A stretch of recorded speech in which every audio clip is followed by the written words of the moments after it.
사랑이 많으시고 자비로우신 하나님 아버지, 오늘도 우리와 함께해 주심을 감사합니다. 오늘 거룩한 주일 주님을 기뻐하며 예배하게 하심을 감사합니다. 오늘 우리의 예배의 시간이 예배가 예배답게 세워지는 시간 되게 하시고, 말씀이 말씀답게 세워지는 시간 되게 하시고, 또한 기도가 기도답게 세워지는 복된 시간이 되게 하여 주옵소서. 예수님의 이름으로 기도합니다. 아멘. 교회 소식 전해드리겠습니다. 2월 10일 토요일은 민족의 명절인 설인데요. 설 감사 예배 순서지를 참고하셔서 예배 드리시고 가정 가운데 하늘 복이 임할 수 있기를 바랍니다. 리딩 지저스를 계속 잘 하고 계십니다. 주일에는 개관 영상 오늘 시청하시고 또 올해 토요일까지는 성경 영상을 읽으신 후에 완독이라는 답글을 달아주시면 감사하겠습니다.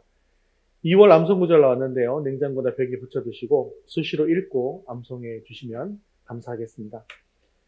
우리 웨스터민스터 소율이 문답 제5문 한번 같이 읽어보겠습니다.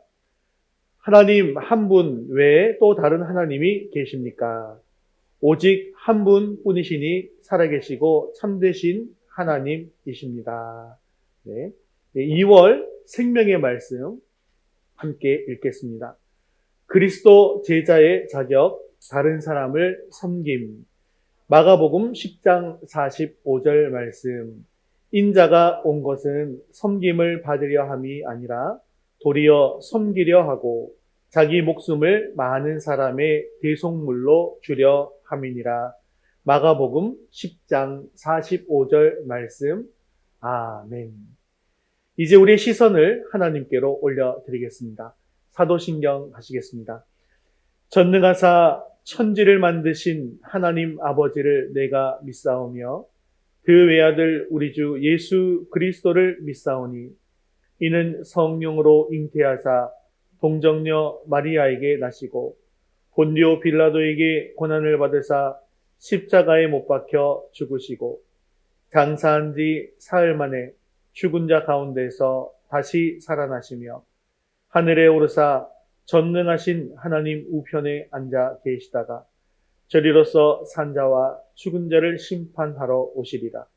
성령을 믿사오며 거룩한 공예와 성도가 서로 교통하는 것과 죄를 사하여 주시는 것과 몸이 다시 사는 것과 영원히 사는 것을 믿사옵나이다. 아멘. 오늘도 우리의 찬양과 영광을 받으실 하나님께 주기도문 하시면서 힘있게 찬양 드리겠습니다.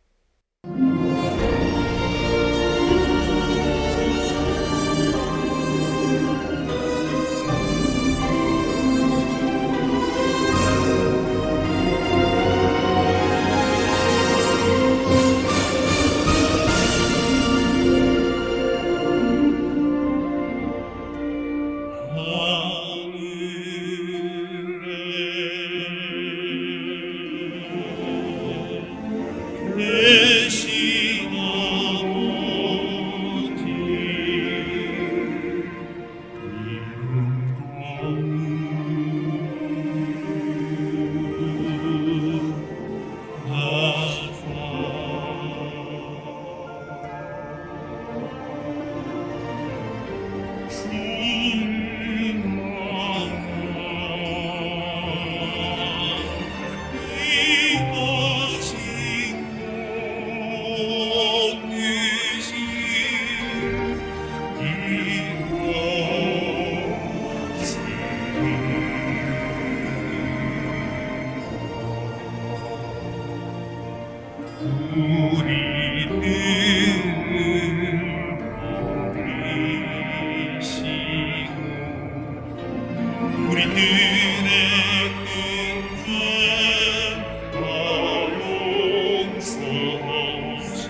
성도들아, 전성을 향해 가는 성도들아, 앞길의 장애를 두려워 말라. 성령이 너를 인도하시니 왜 지체를 하고 있느냐. 전성을 향해 가는 성도들아, 앞길의 장애를 두려워 말라. 성령이 너를 인도하시니 왜 지체를 하고 있느냐. 앞으로 앞으로 천성을 향해 나가세. 천성문만 바라보 나가세. 모든 천사 너희를 영접하러 문 앞에 기다려 서 있네. 가는 길 누가 비웃거든 확실한 증거를 보여주어라. 성령이 신이 감화하여 주사 그들도 참 길을 찾으리. 앞으로 앞으로 천성을 향해 나가세. 천성문만 바라보 나가세. 모든 천사 너희를 영접하러 문 앞에 기다려. 앞으로 앞으로 천성을 향해 나가세. 천성문만 바라보 나가세. 모든 천사 너희를 영접하러 문 앞에 기다려 서 있네. 가는 길을 모두 가기 전에 내 손에 든 검을 꽂지 말아라. 정당히 육계 모두 깨뜨리고 끝까지 잘 싸워이. 앞으로 천성을 향해 나가세. 천성문만 바라보 나가세. 모든 천사 너희를 영접하러 문 앞에 기다려. 앞으로 천성을 향해 나가세. 천성문만 바라보 나가세. 모든 천사 너희를 영접하러 문 앞에 기다려. 우리 마지막으로 고백합니다. 앞으로 천성을 향해 나가세. 천성문만 바라보 나가세. 모든 천사 너희를 영접하러 문 앞에 기다려 서 있네.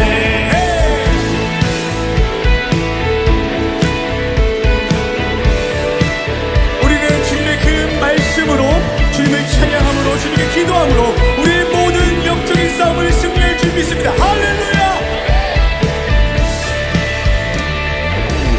주님 감사합니다.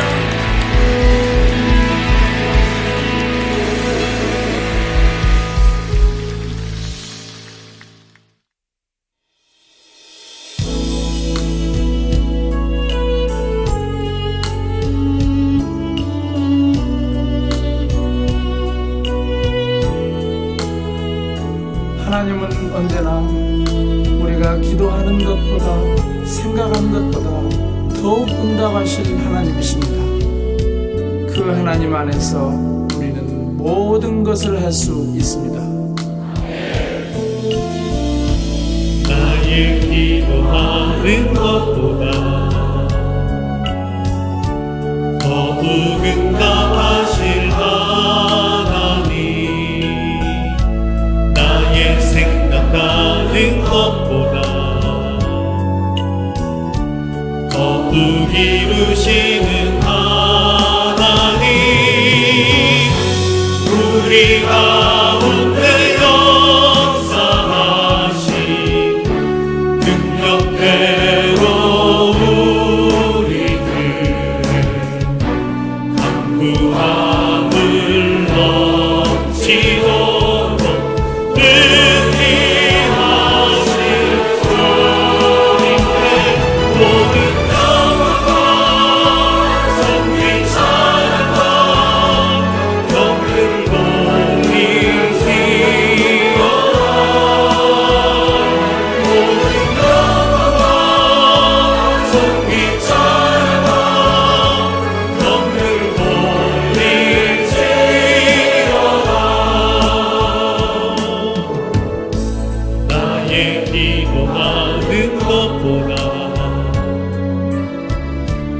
더욱 응답하실 하나님, 나의 생각하는 것보다 더욱 이루시는 하나님, 우리 가운데 역사하신 능력대로 우리들의 강구함을 넘치도록 능히 하실 주님께 모든 영광과 존귀 찬양과 경배를 돌리시오라. 모든 영광과 존귀 찬양과 경배를 돌릴지어다.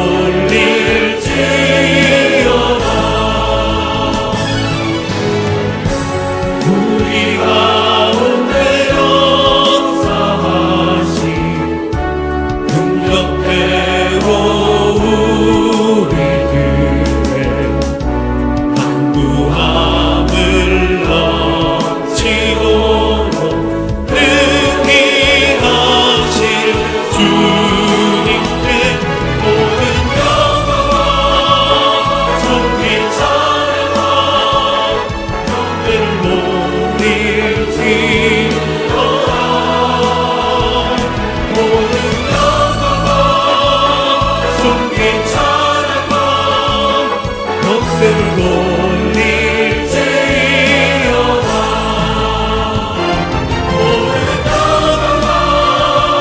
존귀 찬양과 경배를 돌릴지어다.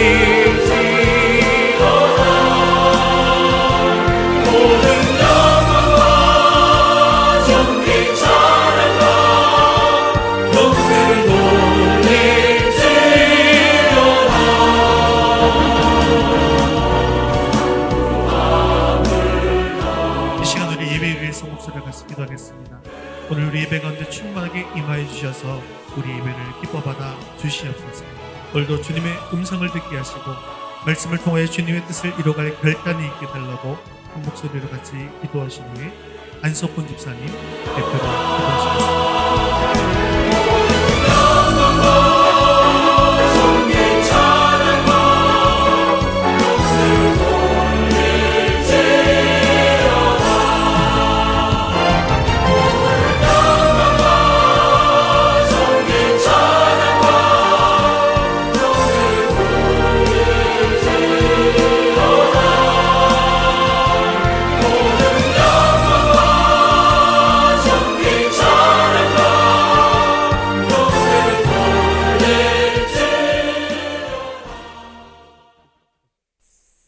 고마우신 아버지 하나님, 삶 가운데 늘 동행하여 주셔서 은혜 안에 살게 하시고 저희를 맞아 예배드리게 하심을 감사드립니다. 이 시간 주님의 은혜에 감사하며 예배의 자리에 나왔으니 은혜로 충만해지시는 귀한 시간이 되게 하여 주시옵소서.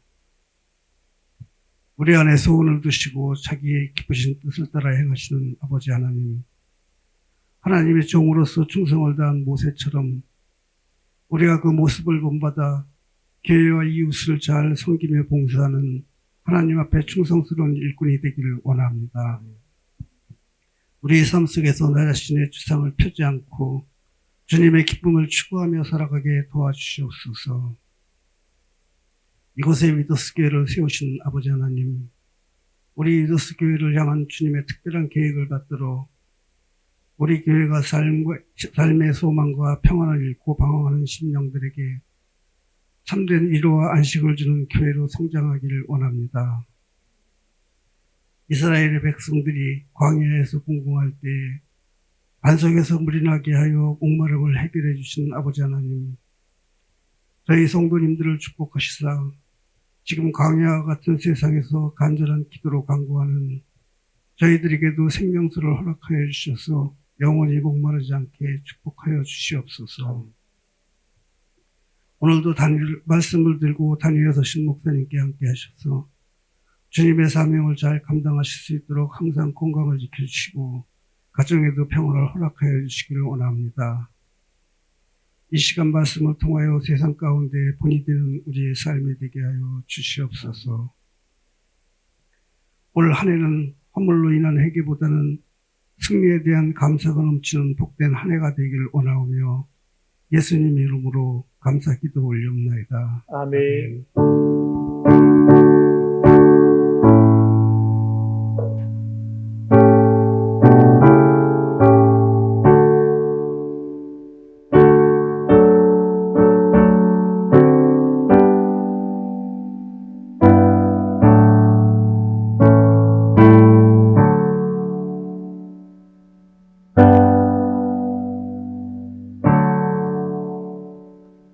이 시간 정성껏 준비하신 헌금을 하나님께 드리겠습니다. 헌금위원 나오셔서 수고해 주시겠습니다.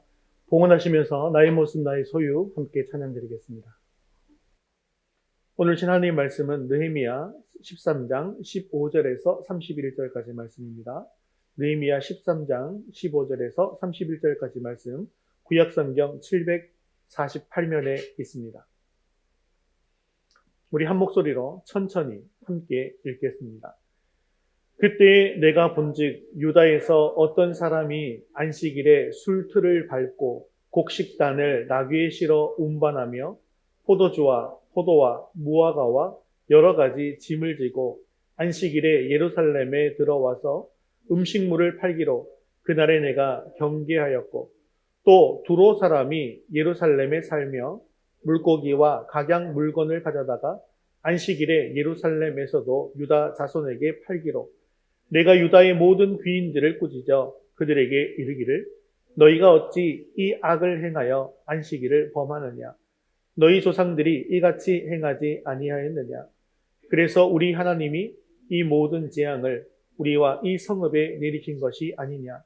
그럼에도 불구하고 너희가 안식일을 범하여 진노가 이스라엘에게 더욱 심하게 임하도록 하는도다 하고, 안식일 전 예루살렘 성문이 어두워 갈 때에 내가 성문을 닫고 안식일이 지나기 전에는 열지 말라 하고, 나를 따르는 종자 몇을 성문마다 세워 안식일에는 아무 짐도 들어오지 못하게 하였으므로 장사꾼들과 각양 물건 파는 자들이 한두 번 예루살렘 성 밖에서 자므로 내가 그들에게 경계하여 이르기를 너희가 어찌하여 성 밑에서 자느냐?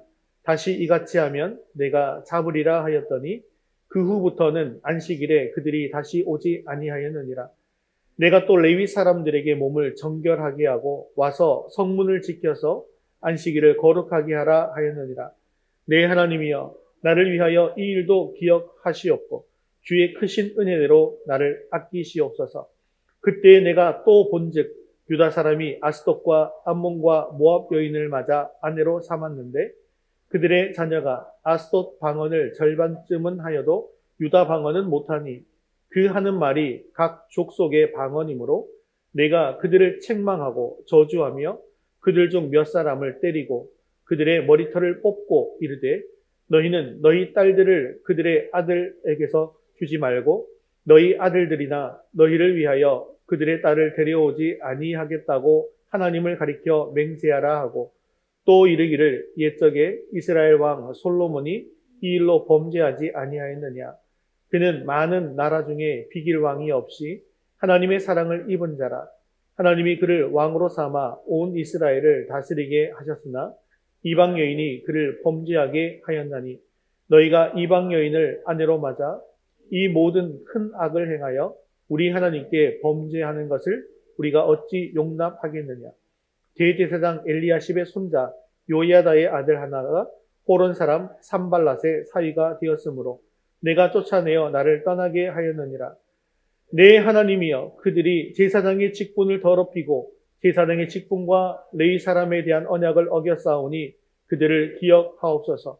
내가 이와 같이 그들에게 이방 사람을 떠나게 하여 그들을 깨끗하게 하고 또 제사장과 레위 사람의 반열을 세워 각각 자기의 일을 맡게 하고 또 정한 기한에 나무와 처음 익은 것을 드리게 하였사오니 내 하나님이여, 나를 기억하사 복을 주옵소서.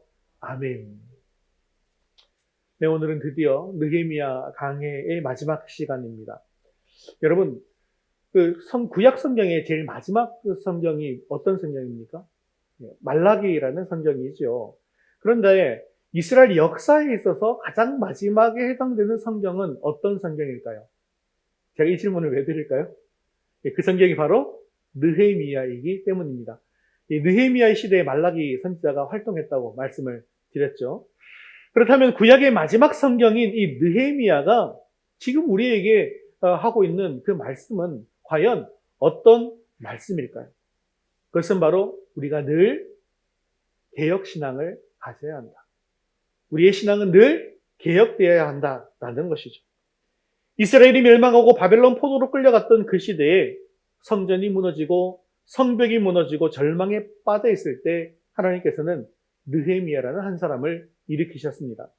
그리고 무너진 예루살렘 성벽을 재건하게 하셨고 또한 무너진 그들의 신앙을 회복하게 하셨습니다. 또한 예루살렘 성이 하나님을 예배하는 거룩한 성으로 회복되게 해 주셨죠. 그래서 다윗 시대에 경험했던 위대한 부흥의 시대를 완벽하게 회복한 것입니다. 그런데 느헤미야가 자리를 비운 지 딱 1년 만에 그들은 완벽하게 무너져 버렸습니다. 그처럼 철저한 종교개혁을 했다 할지라도 그대로 내버려두고 방치하면 무너질 수밖에 없는 것이다 라는 것을 우리에게 보여주는 것이죠. 왜 우리는 우리의 신앙을 가만히 내버려두면 무너질 수밖에 없습니까? 그것은 마귀가 지금도 역사하면서 교회를 교회답지 못하게 만들고 예배가 예배답지 못하게 만들고 성도가 성도답지 못하게 만들기 위해서 끝까지 도전하고 있기 때문이죠.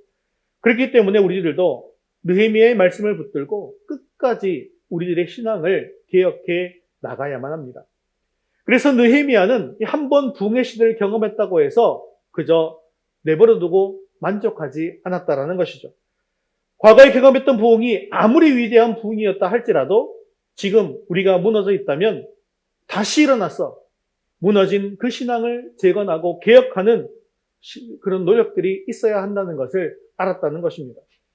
그래서 지난 시간에 살펴본 것처럼 느헤미야는 말씀을 말씀답게 개혁했습니다. 그리고 교회를 교회답게 개혁했고요. 예배를 예배답게 개혁했던 것입니다. 오늘은 지난 시간에 이어서 마지막 세 가지를 개혁함으로 말미암아 하나님께서 기뻐하시는 참된 신앙을 회복하는 저와 여러분 되시기를 주님의 이름으로 축원합니다. 우리 첫 번째 같이 읽겠습니다. 주일을 주일답게 개혁합시다. 15절 말씀인데요. 같이 읽겠습니다.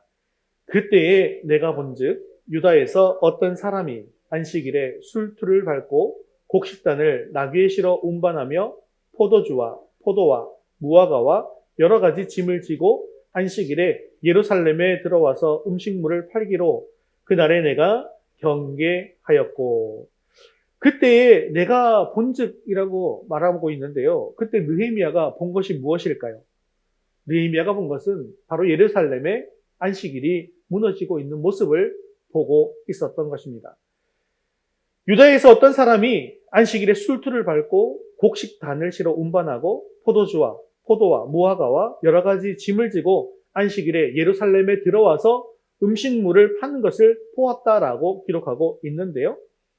우리 성경에 보면 어떤 한 사람이 이 일을 한 것처럼 보이지만 원문에는 동사가 모두 복수형인 것을 볼 수가 있습니다. 그렇다고 한다면 한 사람이 아니라 많은 사람들이 이렇게 일을 하고 있었다는 것을 알 수가 있는 것이죠. 즉 대부분의 많은 사람들이 이렇게 안식일에도 쉬지 않고 바쁘게 일을 하면서 살아가고 있었던 것입니다. 이때 느헤미야는 그들을 경계했다라고 말씀하고 있는데 경계했다라고 하는 말은요. 경고하고 교육했다라는 그런 뜻입니다.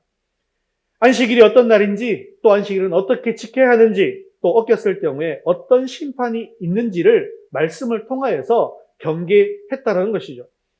느헤미야는 그들이 벌받기 전에 다시 한 번 더 회개하고 회복할 수 있는 기회를 주고자 했던 것입니다.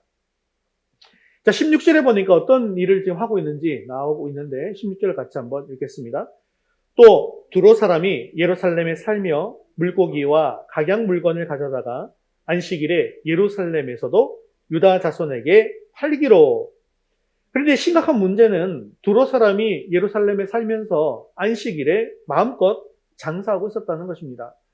두로 사람은 이방 사람이잖아요. 그러다 보니까 안식일에 대한 개념이 없습니다. 그래서 결국 예루살렘이 안식일에 마음껏 장사하는 땅으로 바뀌어 버렸다라는 것이죠. 세상 사람들이 예루살렘에 들어오게 되었다고 한다면 세상 사람들이 하나님의 복으로 변모되어야 되는데 세상 사람들이 예루살렘에 들어와서 하나님의 사람들이 세상의 법으로 변모되고 있더라는 것이죠.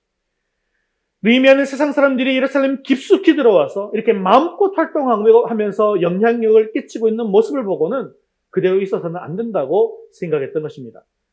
그래서 이 문제를 해결하기 위해서 가장 먼저 유다의 귀인들을 불러서 너희가 어찌 이 악을 행하여 안식일을 범하느냐라고 하면서 그들을 꾸짖었습니다. 왜냐하면 그 귀인들이 이 문제에 깊숙이 관련되어 있었기 때문이죠. 느헤미야는 그들을 향해서 이런 일들이 악한 일이다라고 하고 있는데요. 왜 안식일을 지키지 않는 일이 악한 일일까요?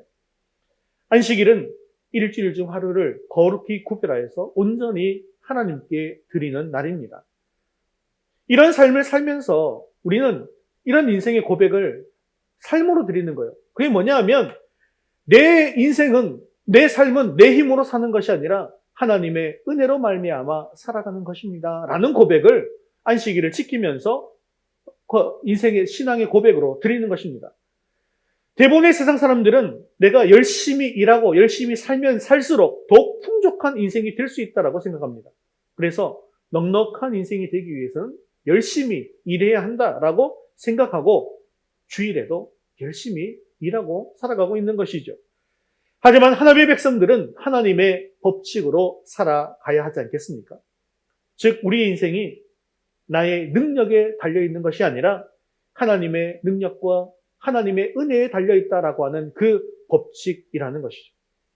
안식일 하루 일하지 않고 쉰다 할지라도 하나님께서 내 인생을 책임져 주신다라고 하는 것을 고백하는 것, 그것이 바로 안식일 계명이라는 것입니다. 그래서 안식일을 지키는 것은 하나님의 백성을 세상 사람들과 구별시켜주는 중요한 표시가 된 것이죠.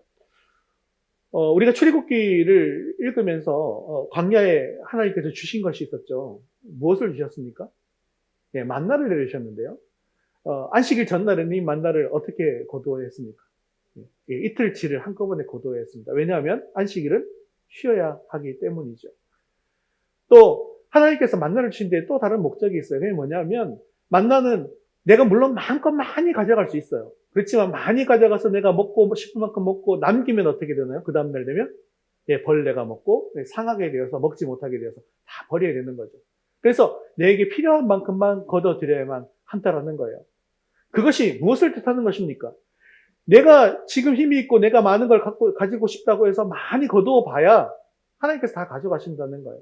하나님께서 나에게 주시는 은혜만큼만 가져가면 내가 하나님의 은혜와 하나님의 능력으로 살아갈 수 있다는 것을 만나를 통해서도 보여주시는 것이고 만나를 통해서 안식일 계명을 정확하게 지켜야 한다는 것도 보여주신 것이죠. 이것이 가능하게 되어지는 것은 하나님의 능력을 신뢰하는 사람만 이걸 할 수 있기 때문이에요. 만나도 내일 그칠지도 모르잖아요. 그래서 오늘 더 많이 챙기고 싶은 거 아니겠습니까? 하지만 하나님의 약속은 내가 너에게 이 만나를 주겠다. 내가 너에게 먹을 것을 주겠다. 근심하고 걱정하지 말라. 그것이 바로 하나님의 약속이라는 것이죠. 그런데 지금 이 시대에는 안식일이 없지 않습니까? 그러면 신약시대를 사는 우리들은 이 안식일을 어떻게 받아야 할까요? 우리 예수도민스터 소요리 문답 59문을 한번 보겠습니다. 아주 정확한 답을 주고 있는데 하나님께서 이래 중 어느 날을 매주의 안식일로 정하셨습니까? 라는 질문에 이렇게 답합니다. 같이 읽겠습니다. 세상에 처음부터 그리스도의 부활까지는 매주의 7째 날을 안식일로 정하셨고 그 후부터 세상의 끝날까지는 매주의 첫째 날을 안식일로 정하셨는데 이 날이 그리스도인의 안식일입니다. 지금 우리는 안식일을 주일로 지켜야 한다는 것이죠. 그래서 안식일 계명은 폐지된 것이 아닙니다. 더욱더 완성된 개념으로 우리에게 주어진 것이죠. 우리는 주일을 거룩하게 구별하여서 안식일로 지킴으로 말미암아서 내 인생은 내 힘으로 사는 것이 아니라 하나님의 은혜로 살아가는 인생입니다라는 것을 고백하는 것입니다. 우리가 바쁘게 산다고 성공적인 인생을 살아가는 것이 아닙니다. 열심히 산다고 해서 풍족한 인생이 되는 것도 아닙니다. 우리는 내 힘으로 사는 사람이 아니라 하나님의 은혜로 살아가는 사람입니다. 내 모든 욕심을 내려놓고 오직 하나님의 은혜를 구하며 나아갈 때 우리의 인생을 복되게 하시는 하늘의 큰 축복을 누리는 삶을 누릴 수 있다는 것이죠.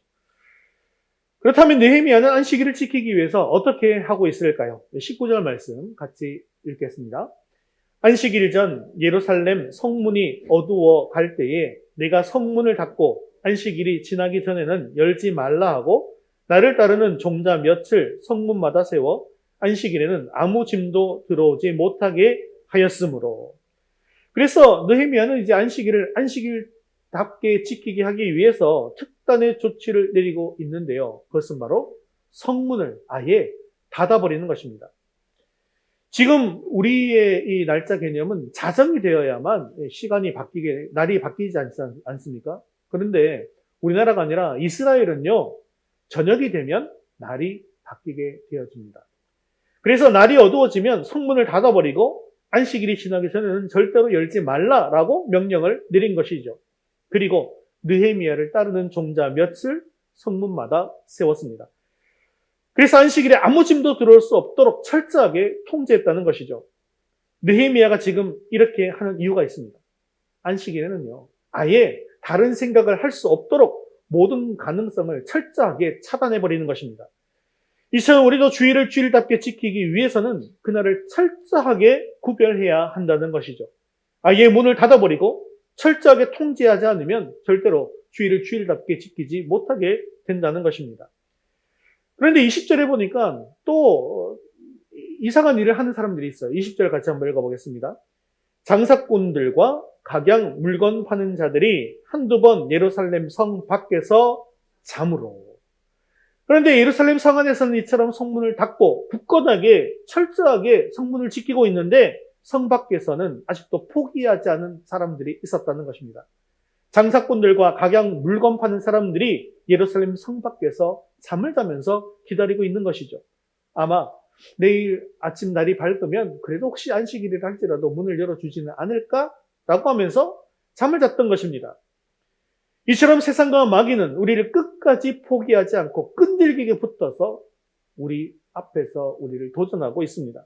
그리고 우리로 하여금 주의를 포기함으로 하나님을 포기한 인생이 되게 만들고 있죠.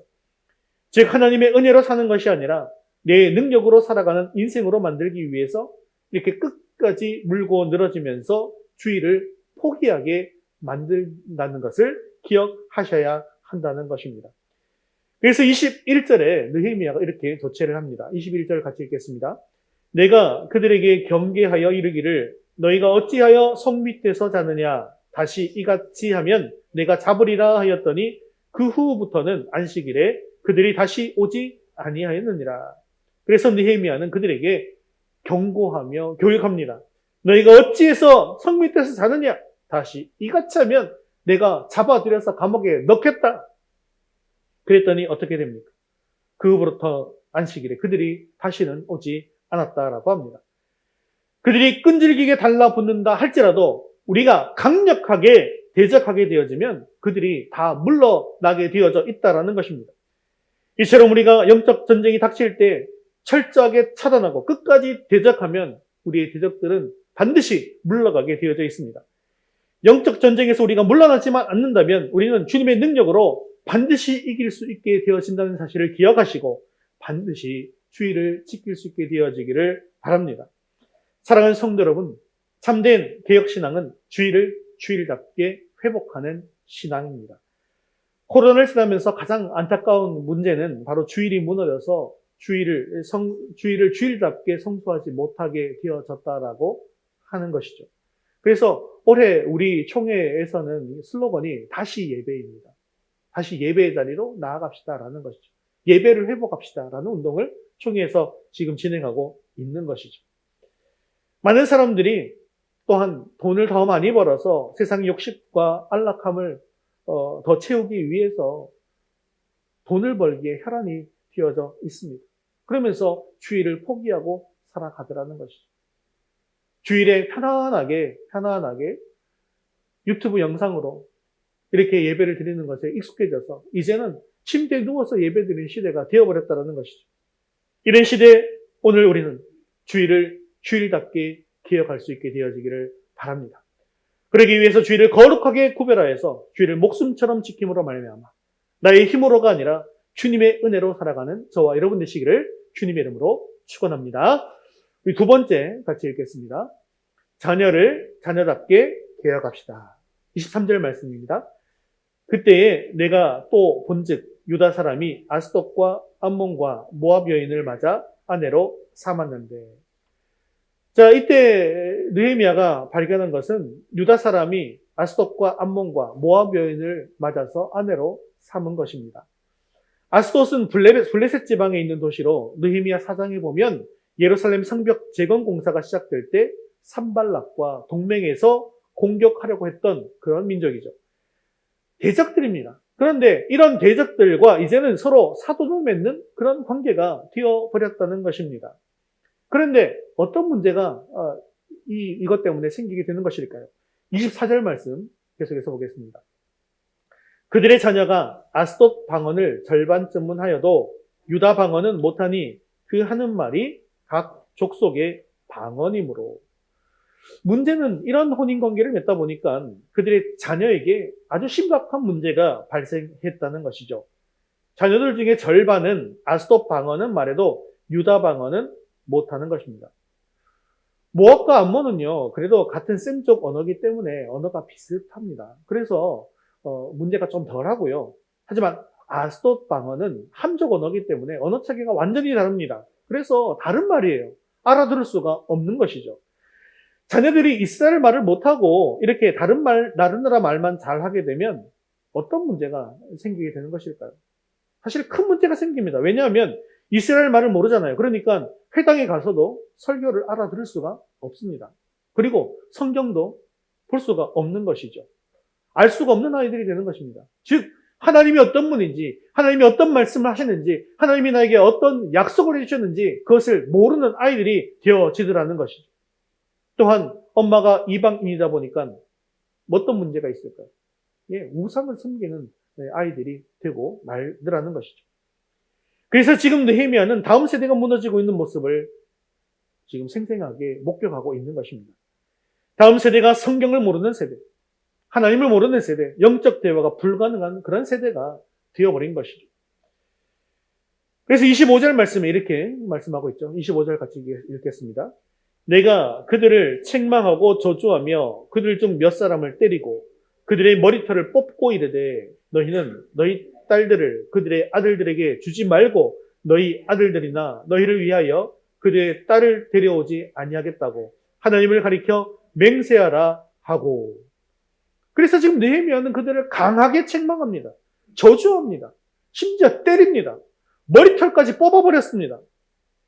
이 모습을 보면 느헤미야가 얼마나 크게 분노하고 있는지를 알 수가 있는 것이죠.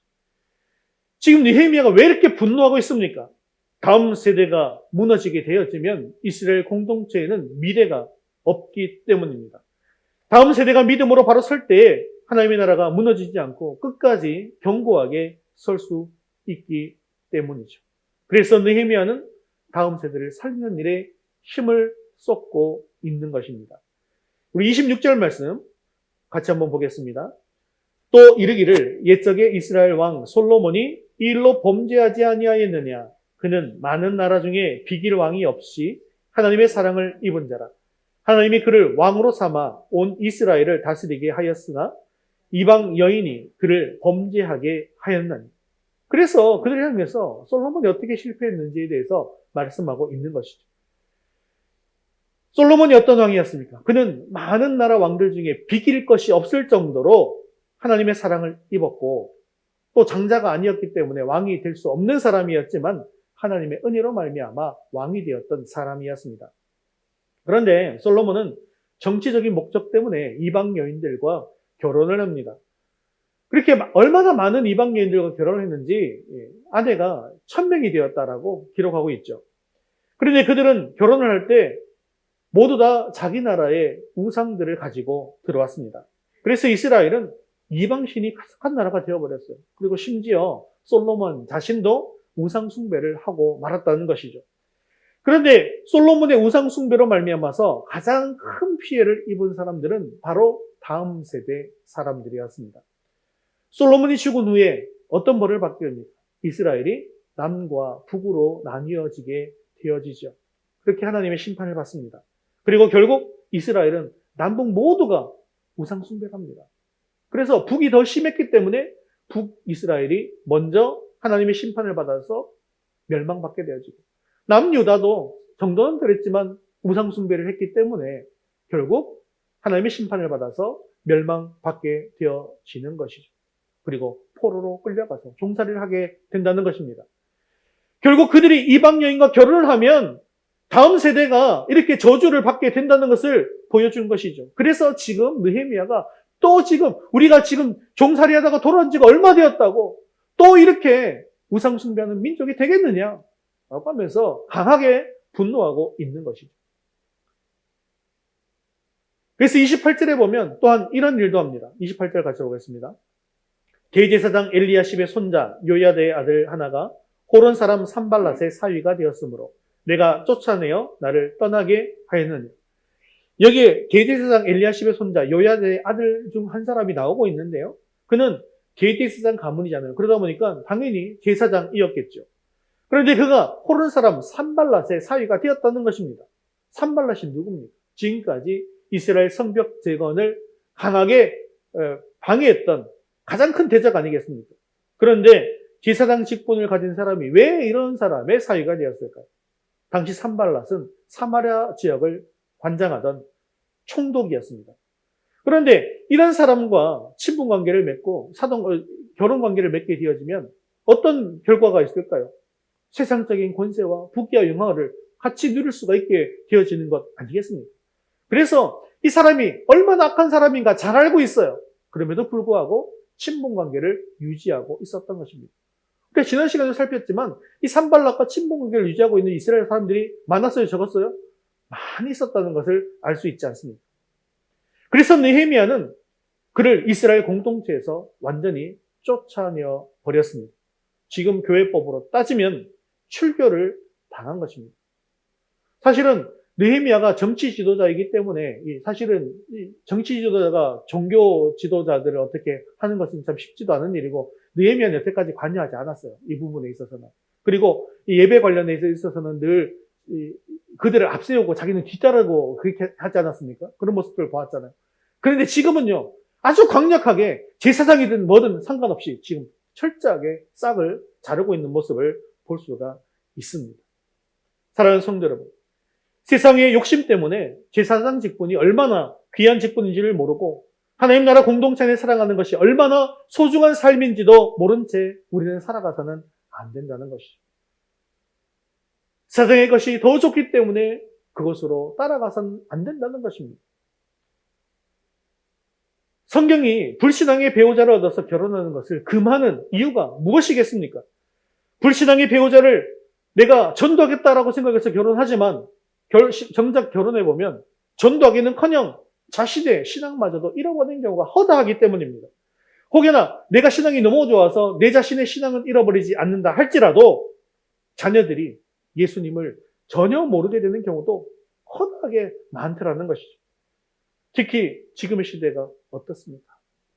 지금 우리 교회만 하더라도 지금 아동부가 지금 없어진 지가 좀 코로나 중간에 없어지면서 오래되었고요. 지금 중형교회만 하더라도 몇백 명이 모이는 교회도요. 지금 아동부가 절반 이상 줄고 100명, 200명 모이는 교회는 아동부가 없어졌다는 얘기도 지금 심심치 않게 들려지고 있지 않습니까? 그래서 지금 이 느헤미야는 다음 세대가 무너지는 모습을 보면서 분노하고 다음 세대를 철저하게 세우고자 노력하고 있는 것입니다. 다음 세대가 무너지면 하나님의 교회와 하나님의 나라가 무너지기 때문이죠. 우리도 마찬가지입니다. 다음 세대를 포기한 교회는 더 이상 개혁신앙을 가진 교회가 아닙니다. 다음 세대를 포기한 가정도 개혁신앙을 가진 가정이 아닙니다. 그러므로 우리는 다음 세대를 세우는 일에 최선을 다해야만 합니다. 또한 우리의 가정도 다음 세대가 믿음을 잃어버리지 않도록 최선을 다해서 그들을 믿음으로 이끌어 가야만 하겠다는 것이죠. 우리 교회 성도들과 우리 성도들의 자녀들 중에 미혼들이 아직 많이 있습니다. 더욱 간절하게 기도하십시오. 믿음의 배우자를 만나서 경건한 가정을 이루게 하여 주옵소서. 그리고 우리의 다음 세대를 믿음으로 양육할 수 있도록 도와주옵소서. 이렇게 기도함으로 말미암아서 우리 교회가 우리 다음 세대를 믿음으로 잘 세워져 나가는 그런 교회가 되어질 수 있게 되어지기를, 그래서 자녀를 자녀답게 개혁하는 교회가 되기를 주님의 이름으로 축원합니다. 우리 세 번째 같이 읽겠습니다. 기도를 기도답게 개혁합시다. 이제 느헤미야는 마지막 기도를 드리고 있습니다. 사실 느헤미야는요, 예루살렘의 회복을 시작할 때부터 기도로 시작했죠. 그리고 그는 중간중간에도 기도를 쉬지 않았습니다. 그리고 모든 일을 마칠 때까지도 그는 하나님 앞에 기도하는 기도의 사람이었습니다. 그가 첫 번째로 드린 기도는 사실 22절에 나오죠. 22절 같이 한번 읽어보겠습니다. 내가 또 레위 사람들에게 몸을 정결하게 하고 와서 성문을 지켜서 안식일을 거룩하게 하라 하였느니라. 내 하나님이여, 나를 위하여 이 일도 기억하시옵고 주의 크신 은혜대로 나를 아끼시옵소서. 아멘.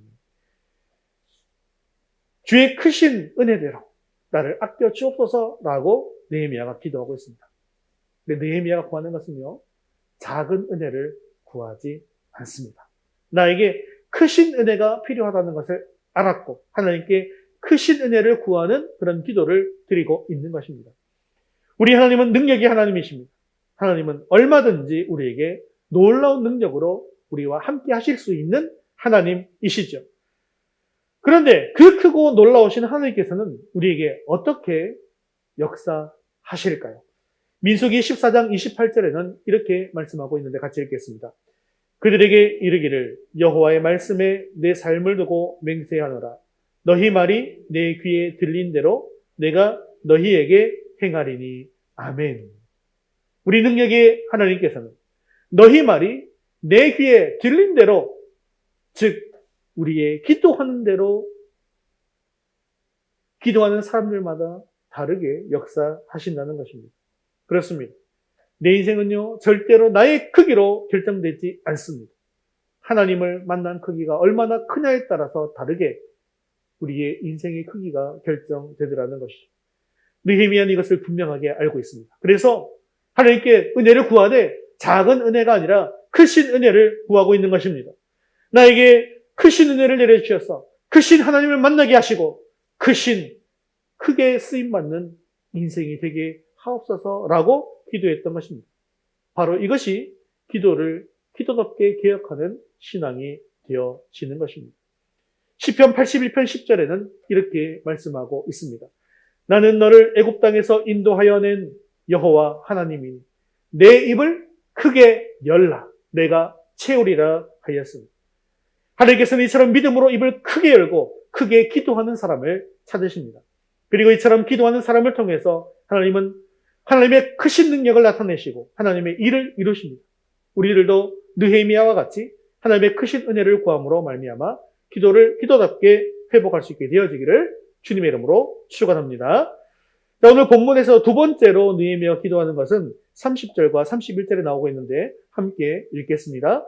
내가 이와 같이 그들에게 이방 사람을 떠나게 하여 그들을 깨끗하게 하고 또 제사장과 레위 사람의 반열을 세워 각각 자기의 일을 맡게 하고 또 정한 기한에 나무와 처음 익은 것을 드리게 하였사오니 내 하나님이여 나를 기억하사 복을 주옵소서.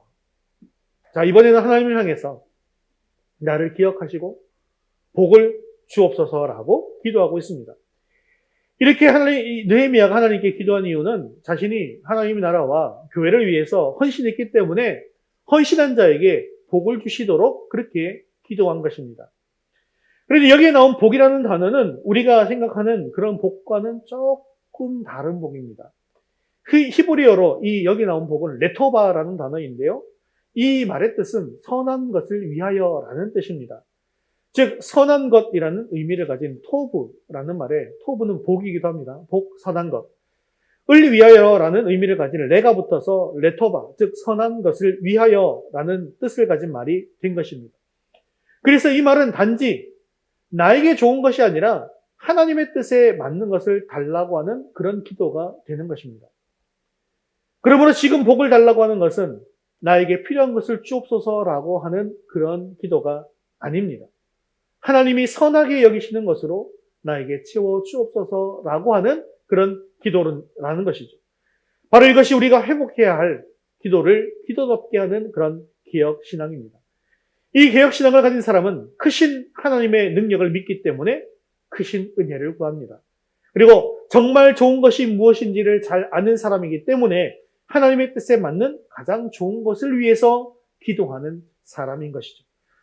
우리의 기도가 느헤미야와 같이 기도가 기도답게 기억될 수 있기를 바랍니다. 그래서 이제부터는 크신 하나님의 은혜를 구함으로 크신 하나님을 경험하는 기도가 되시기를 바라고, 또한 나의 욕심을 따라 기도하지 않고 하나님의 뜻을 구하며 정말 좋은 곳으로 응답받는 기도를 회복할 수 있기를 바랍니다. 우리 모두 나의 욕심을 채워주는 복이 아니라 하나님의 뜻을 이루는 참된 복을 위해서 기도함으로 말미암아 하늘의 큰 복을 받아 누리는 저와 여러분 되시기를 주님의 이름으로 축원합니다. 말씀을 맺겠습니다. 마귀가 끊임없이 우리를 노리고 있기 때문에 우리는 늘 정신을 바짝 차리고 내 자신을 돌아보아 신앙을 개혁하지 않으면 우리는 또다시 언제 무너질지 모릅니다. 느헤미야는 그것을 잘 알았기 때문에 구약의 마지막에 신앙을 개혁하고 있는 모습을 우리에게 보여주고 있는 것이죠. 오늘 말씀을 통해서 우리 교회가 주일을 목숨처럼 지키며 주일을 주일답게 하나님께 드리는 교회가 될 수 있게 되어지기를 바랍니다. 또한 자녀를 하나님의 자녀답게 양육하며 다음 세대를 믿음으로 든든히 세우는 교회가 될 수 있기를 바랍니다. 또한 기도를 기도답게 드리며 참된 응답과 참된 축복을 경험하는 교회가 되기를 원합니다. 개혁교회는 이처럼 끊임없이 개혁하지 않으면 안 됩니다. 그러므로 우리의 신앙이 참된 개혁주의 정신을 가지고 끊임없이 개혁하는 그런 신앙이 될 수 있기를 바랍니다. 그래서 주님 앞에 서는 그날까지 우리의 믿음과 신앙이 끝까지 무너지지 않고 계속 성장하는 믿음이 되고 우리 교회도 성장하여서 하나님의 기쁨이 될 수 있게 되어지기를 주님의 이름으로 축원합니다. 우리 다 같이 자리에서 일어나셔서 헌신송 다시 일어나 함께 찬양 드리시고 기도와 축도로 예배를 마치겠습니다.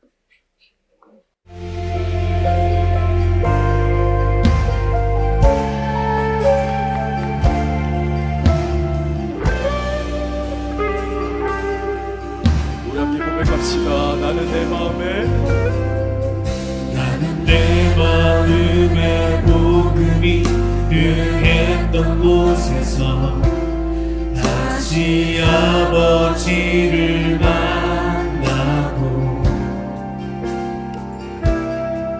주님 내 마음에 연약한 눈물의 끝에서 또 나를 남겨주시네. 다시 한번 고백하겠습니다. 나는 내 마음에 복음이 등했던 곳에서 다시 아버지를 만나고 주님 내 마음에 연약한 눈물의 끝에서 또 나를 남겨주시네. 작다 생각했던 그의 부르심 다시 나를 회복해 하시네. 다시 일어나 주를 예배하니 내 모든 기쁨이 되리. 그의 기쁨 되어 삶의 모든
우리가 주의를 거룩하고 철저하게 지킴으로 말미암아 우리 인생은 내 힘으로 사는 것이 아니라 하나님의 은혜로 살아감을 고백하는 삶이 되게 하옵소서.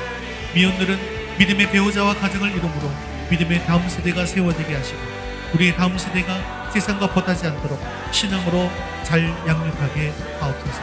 우리의 입을 크게 열어 부르실 때 하나님이 선하시기 여기시는 것으로 가득 채워주시는 그런 복이 우리에게 임하게 해달라고 오늘 말씀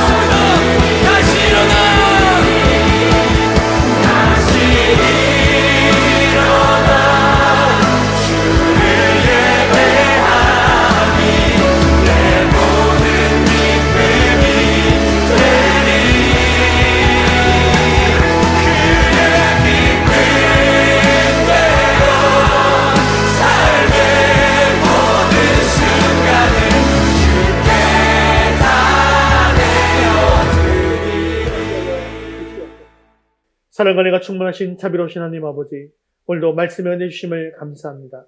세상 사람들은 그저 자신의 힘으로 열심히 살면 더욱 풍족한 인생이 될 수 있다고 생각하는데 그러한 가치관을 가지고 살았던 것을 용서해 주옵소서. 하나님의 법칙은 우리의 인생이 나의 능력에 달려있는 것이 아니라 하나님의 은혜에 달려있다는 것을 믿게 하여 주시옵소서. 그래서 우리가 주의를 거룩하고 철저하게 지킴으로 말미암아 우리 인생이 내 힘으로 사는 것이 아니라 하나님의 은혜로 살아가는 인생임을 고백하는 삶이 되게 하옵소서. 다음 세대가 무너진 교회는 소망이 없음을 우리가 잘 알고 있습니다. 우리 다음 세대가 믿음으로 세워질 수 있도록 도와주시옵소서. 무너진 주일학교가 다시 세워지게 하옵소서. 이 미혼들은 믿음의 배우자와 가정을 이루므로 믿음의 다음 세대가 세워지게 하시며 우리의 다음 세대가 세상과 벗하지 않도록 신앙으로 잘 양육될 수 있도록 도와주시옵소서. 또한 우리가 기도를 기도답게 개혁하기를 원합니다. 우리에게 하나님의 크신 은혜가 필요합니다. 우리의 말이 아버지의 귀에 들린 대로 행하신다 하였사오니 우리의 입을 크게 열게 하옵소서.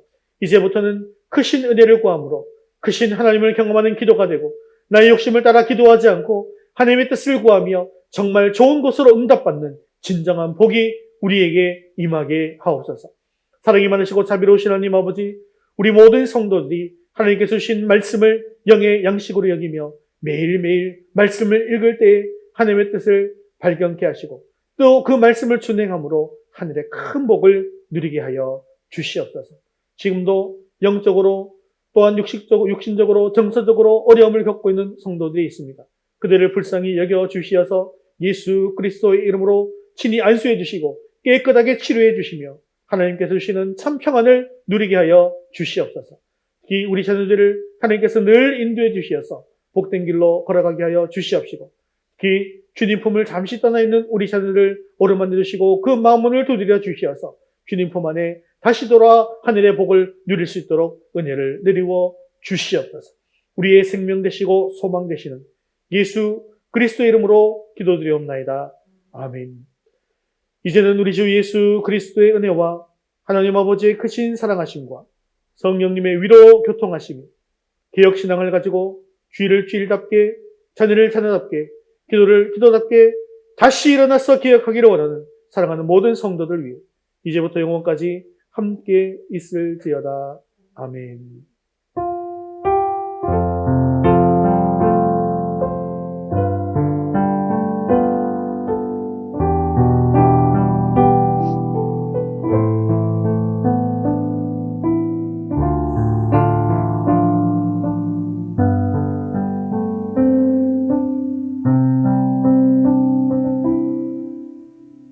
우리 2월 파송 찬양 멈출 수 없네 찬양 드리겠습니다. 우리 박수하면서 찬양할까요?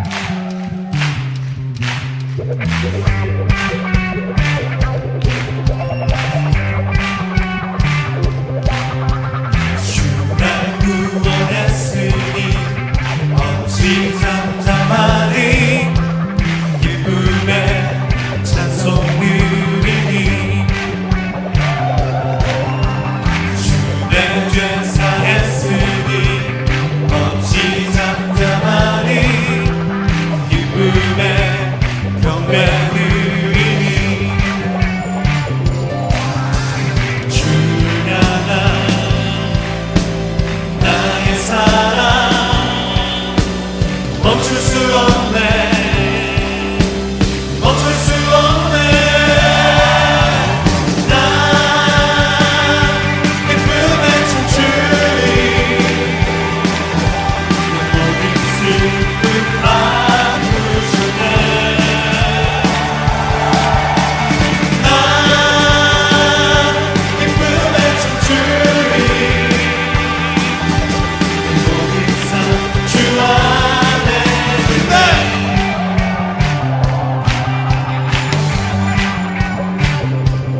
왔으니 없이 잠잠하니 기쁨의 경배 드리니 주를 향한 나의 사랑 멈출 수 없네 멈출 수 없네 멈출 수 없네 난 기쁨에 춤추니 모든 슬픔 바꾸셨네 난 기쁨에 춤추니 모든 삶주 안에